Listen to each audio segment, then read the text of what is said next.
So ni ada dua Pulse 4. Yang color merah ni the fake one, and warna putih ni yang original. So far memang susah nak dapat speaker ni sekarang, sebab kalau korang pergi Harman sekalipun, aku pernah tanya, diorang kata memang JBL dah tak bawa masuk ataupun hantar ke Malaysia, dan diorang pun tak tahu. So salah seorang staff diorang lah bagi tahu macam tu. So luckily aku ada jumpa satu seller ni dekat Shopee. First aku macam ragu-ragu juga lah, sebab harga pun bukan murah kan. Tapi alhamdulillah bila dah sampai memang original.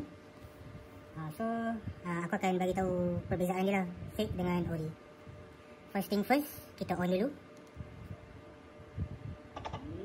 So kita on yang fake pula.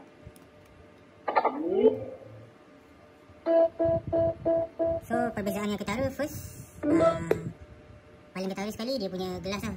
Kalau yang ori punya memang sekeliling dia adalah gelas. Tapi kalau yang fake pula, so korang boleh nampak speaker dia ada kat belakang. So dia just separuh je. Itu perbezaan yang first lah, paling ketara.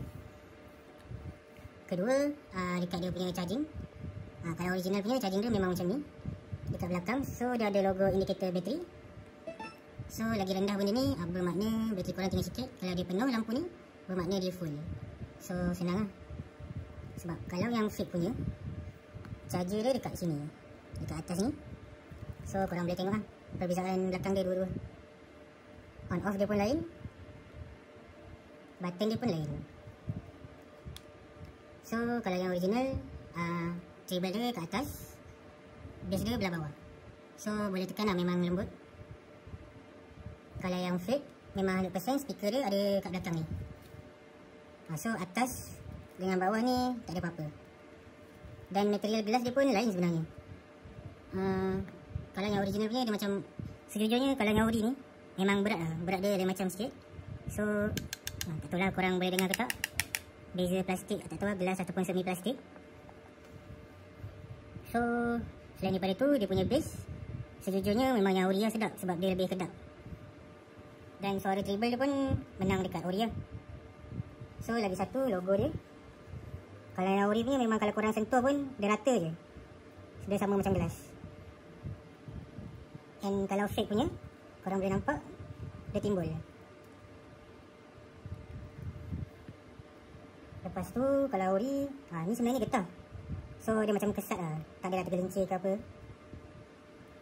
Kalau yang fake punya memang 100% dia plastik, dia lecin. Ni dah macam ada sponge sikit untuk bagi kesat.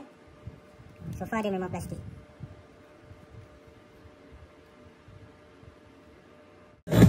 The moments with you,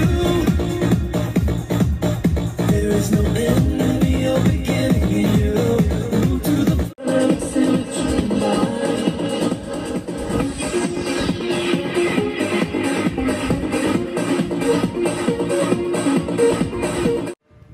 So ni kita try on.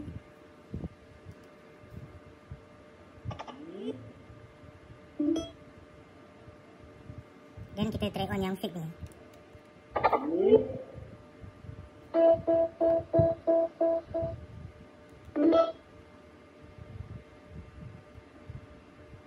Berat kalau yang ori punya berat dia memang beza lah.